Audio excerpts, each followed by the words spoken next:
Chacha said that he had more hair than all three brothers combined. So, yeah, full set of hair when he passed away. He was a hard worker. He loved work so much, like he said, it took him 3 times to retire. So my definition of, and his definition of retirement were completely opposite. He went back to work 2 more times before he finally called it quits. Mom and Dad, like I said, they've been married 60 years. They met at Little Heaven Dash Hall. So if you're from Casa Grande, you know where that's at. On the east side, on the other side of Maulitas Street. But they met there. My dad kept asking her to dance, and my mom said no.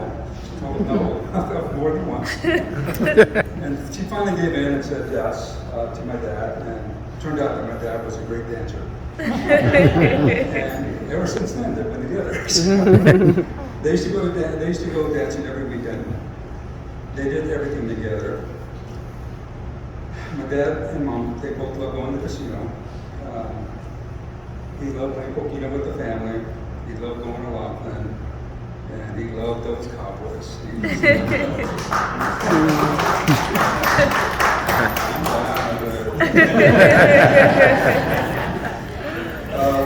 As a matter of fact, I think my dad loved to gamble. He wasn't an addict or a gambling addict. He loved to go to the casino.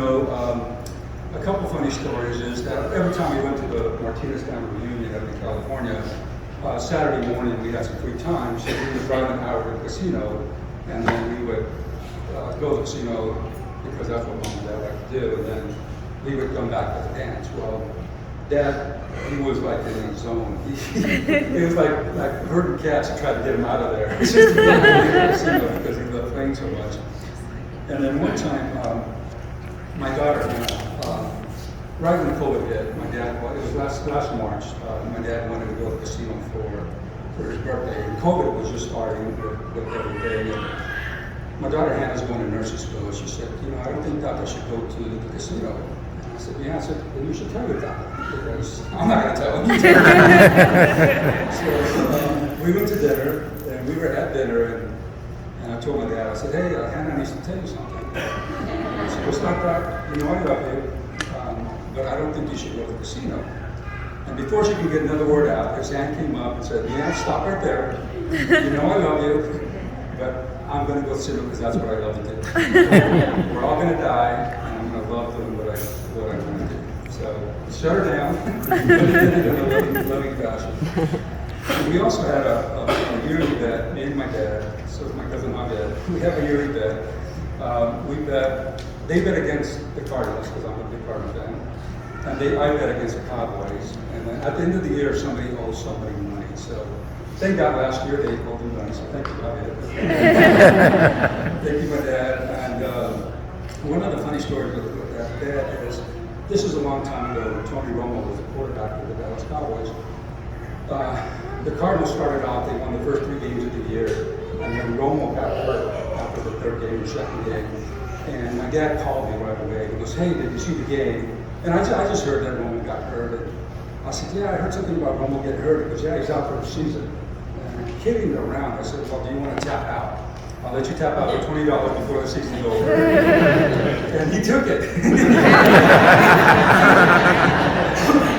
gave me $20. He was happy. But what happened after that is the Cowboys won almost the rest of the game. And Cardinals didn't win any more games. So when I played it out, I would have given him money. So every year after the first Cardinal win, I always call my dad and say, hey, you want to tap out? He wasn't as nice as Javier. Javier would be very nice with his response, but my dad was very nice. He never tapped out again. Dad always put family first. He would attend our sporting events. He would attend the grandkids and great-grandkids sporting events. We knew he was our biggest fan.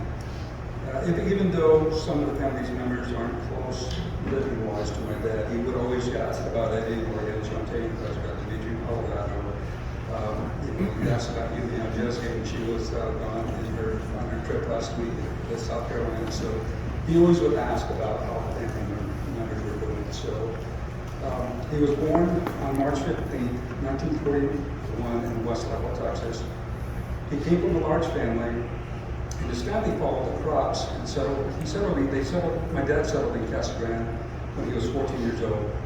The last time I was in West Laco, it was when my tia Juana passed away a couple of years ago. And me and my dad and my mom were driving around West Laco, and I asked my dad, I said, what brought you to Casa Grande? Because the family home was still in West Laco. And he told me, I was in high school, I think he was a freshman in high school. He went to register for school, and the guy told me he needed a haircut. So my dad got some money from Abuelita, he went and got a haircut, and then he went back to school. And he couldn't remember if it was the same guy or a different guy, but he told him, he goes, you need a haircut before you can register for school. So my dad says, hey, wait a minute, I just came from the haircut place, I just got a haircut. And the guy said, F at Martinez's. To my dad. That didn't sit well with my dad, so my dad said F you back and F to school, and he walked out. And then he asked my abuelita if he could come stay with my tia Petra. My tia Petra, that's what made him move to Arizona, is that somebody said F Martinez's. So if you're married to a Martinez or you have Martinez's, now you know where we get the F word from. Or don't talk shit about our family. My tia Petra, like I said, raised my dad. My abuelito, my dad's dad, he died when my dad was 8 years old. He couldn't remember my dad. As a matter of fact, a couple of days before he passed, me and my tia Maria and my dad were talking. And my tia Maria asked my dad, he goes, hey, do you remember Dad? And my dad just didn't remember his dad. And, but he said, he goes, no, I don't remember him, but I'll find him. So I know that Margarita, all his brothers and sisters were welcomed into heaven when he passed.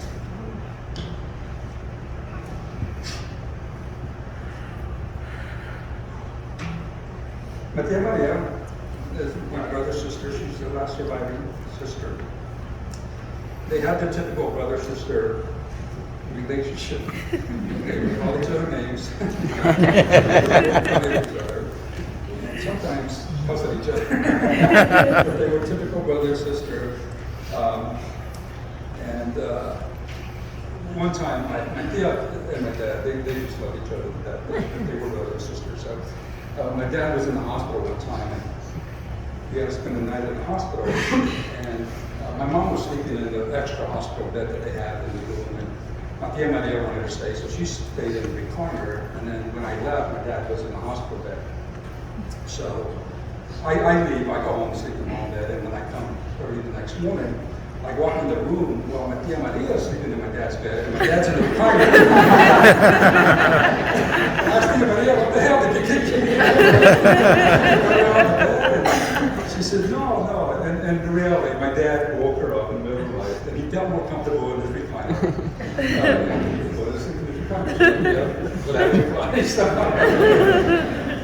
dad told me the story the other day that my dad, and my mom can attest to this, my dad, like he said, he had a lot of hair. Growing up, he didn't like people touching his hair. So he would take time to comb his hair, and then as soon as he get done combing it, my tia Maria would mess it up, just to piss my dad off.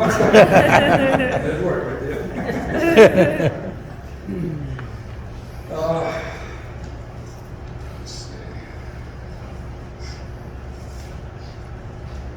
Growing up, we remember when it was time to go home, my dad would just make that whistle. And whether you were walking away, 2 blocks away, you heard Dad's whistle, and it was time to go home.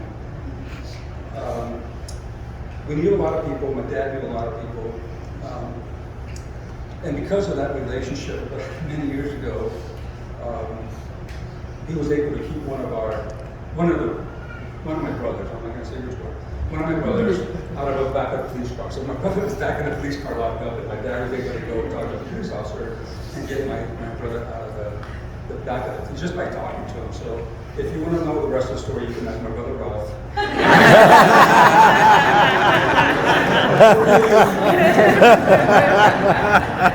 You have to think it was Mark.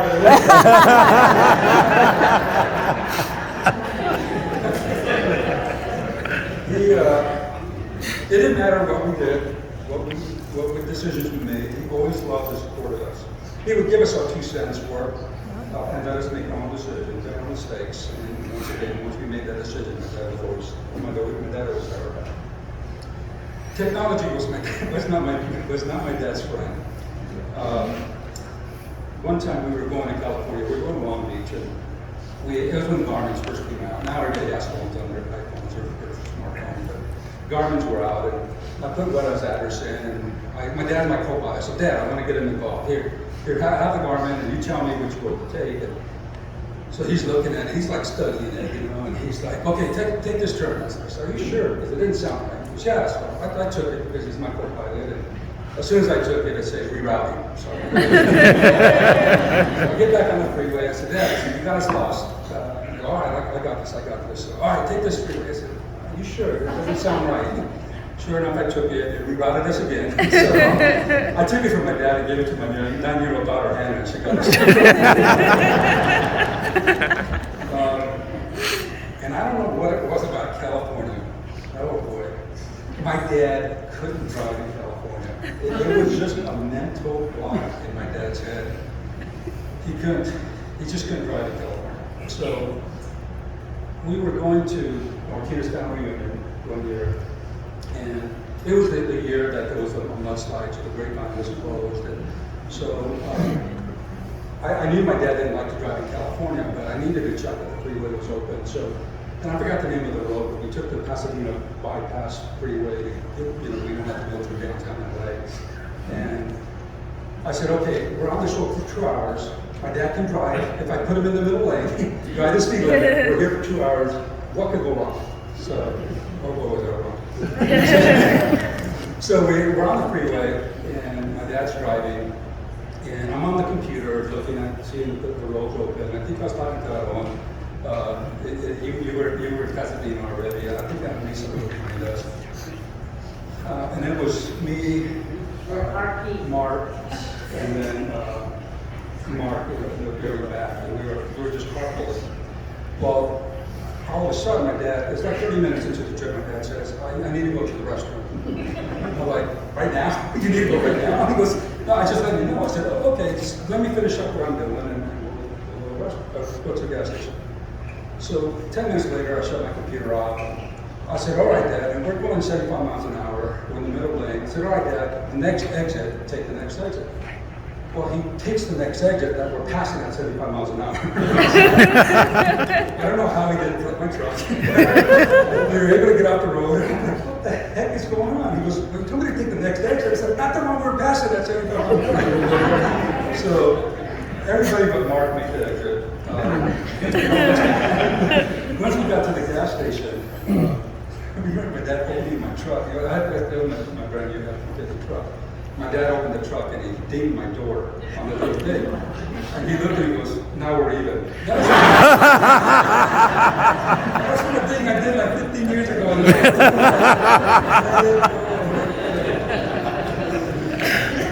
the funniest stories, and I wish I would have been there to witness this, it would have been hysterical. But at one point in my mom and dad's life, before they got smartphones, they had flip phones. And they had matching flip phones, of course. The only difference is my mom's ringtone was different than my dad's ringtone. So my dad's working, at the time he was doing the courtesy van, so he was driving people around town. And he goes home and eat lunch, well he picks up the phone, well he picks up the wrong phone. He picks up mom's phone. So he's making a run, and every time he went out, he would call mom, but he would call mom on the car phone because it's pretty cool to do the car phone, right? So he would dial my mom, and the phone would start ringing on the seat. And he's like, shit. So he got the phone, pick up this one, hello. So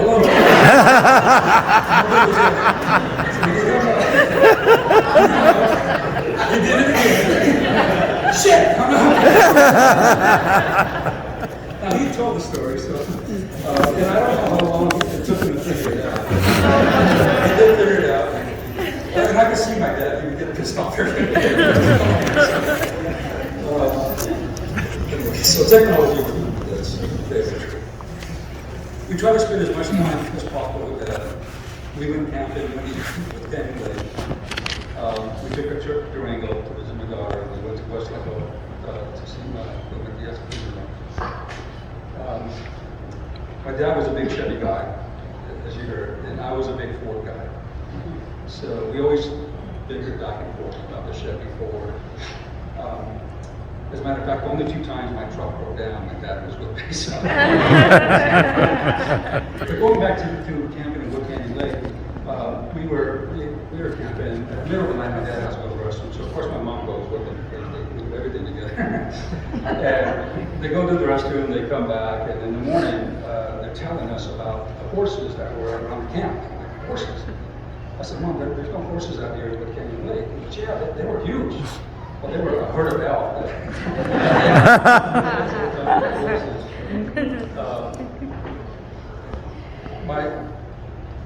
The one trip we took to Durango, me and my mom and dad, Julianne flew, we went to go see Hannah in Durango. My truck always got us to the destination. It's just when we got there, something happened. But we go see Hannah at her apartment. We leave. I go check in. Mom and dad at the hotel. My dad wants to take a little nap.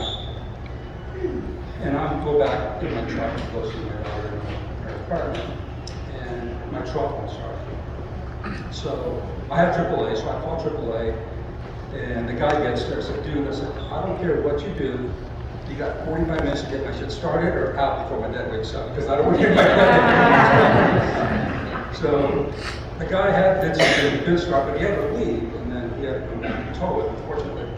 But while I'm waiting for him to get towed, my phone rings, and it's my dad. So, hey Dad, how you doing? I'm good. What's going on? I said, nothing. He goes, what are you doing? I said, no, nothing. What's wrong with your truck? I said, nothing. Nothing wrong. He goes, you know, I'm looking out the window. I just okay, it's not. So it was a fuel pump, and they have a Ford there, but they had a Ford before. But me and my mom and dad, we rented a car to drive home. And I don't know what kind of car it was, but the hood, the luggage rack on top of the car, it whistled all the way home. For 7.5 hours. And that's before I had the air, so it didn't bother me a whole lot. And then that same thing happened to us when we went to West Waco, Texas. We went to Texas, and it was a 17, 18-hour drive. We get to Texas, and we go to my Thea's house, and we get in the truck and start it, and it's not starting. So I did have dinner with Dad in December, and we're sitting down eating dinner, and I said, Dad, I got to tell you something. He goes, what? I said, I went to the dark side. And he kind of looked at me kind of funny, like, what the hell does that mean? And I told him I test drove a GMC. So he's got a big smile on his face. GMC. So in December I bought a GMC. So now I should have got it. There's a discrepancy with this story. I don't know. My mom thinks it happened in Texas. I thought it happened here in Casa Grande, but my dad was a fighter. He fought this medical condition for as long as he could. He never gave up. He was just a fighter. He was literally a fighter. Apparently, and I thought he told me the story that it happened here in Casa Grande. There was a fight club. They used to do fights, like fist fights, or boxing matches, not fist fights, but boxing matches here in Casa Grande Friday or Saturday night. And my dad would go over there and watch it, and it's entertainment and stuff. So they were going to cancel one of the matches, and they asked my dad if he would fight. And Dad said, sure, I'll get in there and fight. So he stepped in the ring, and apparently this guy was twice the size of my dad. So, but he went and fought the dude. So after the first punch, my dad ended up on the outside of the ring. My dad crawled back in the ring. The guy hit him again until out the other side of the ring. But somehow he won the fight. I don't know. So my dad was a fighter. My dad started getting sick a few years ago, but he never gave up. He did what he did so he could stay with us longer. When he told us he was done, he was in constant pain with his legs. I know he endured the pain because he was worried about me. He actually told us, me, Mark, and Ralph, a couple of weeks ago, that when I'm gone, you're going to take care of Mom. And he wasn't asking, he was telling.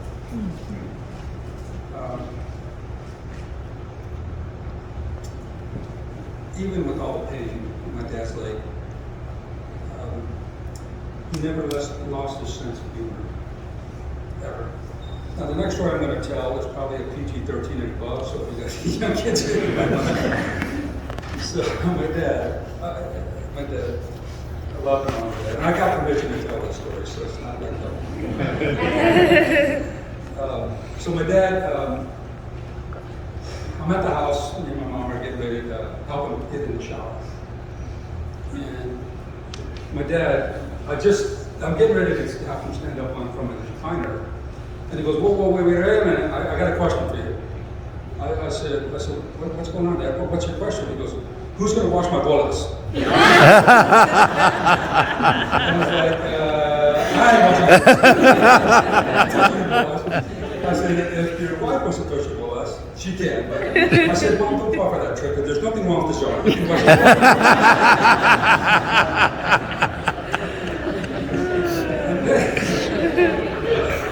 And then that Friday, the Friday before he passed, it was a rough day. We had a doctor's appointment, and he had lunch, and me and Mom were giving him a sponge bath. Well, I was just schooling that over, and my mom was giving him a sponge bath. And my dad looked like a little kid. His arms were up, his legs were all spread out, and my mom's doing the best she can to take care of my dad, and she did an awesome job taking care of my dad. And my dad looks at me, and winks at me, and he goes, Neil. I said, what's going on, Dad? He goes, give me 10 minutes. I said, no! I said, now I know how to feel. My dad never lost his sense of humor. My mom was awesome to take care of my dad. She did the best she could. She and my dad both appreciated everybody, and I mean everybody, that came over and took my dad to the dialysis, took him up from dialysis, took him to doctor's appointment.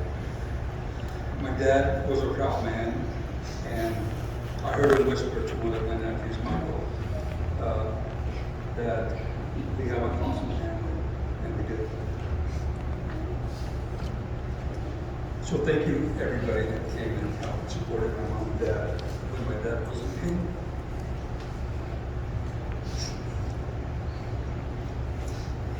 My dad was an amazing man and will be missed by all. On behalf of my mom, my brothers, my family, we want to thank all of you guys for coming in and celebrating my dad's life. I do have a home I want to read real quick. And it says, until we meet again, we think about you always, we talk about you still, you have never been forgotten, and you never will. And there you will remain to walk and guide us through our lives until we meet again. So, thank you guys for coming. Pastor's going to come up and say a few words, and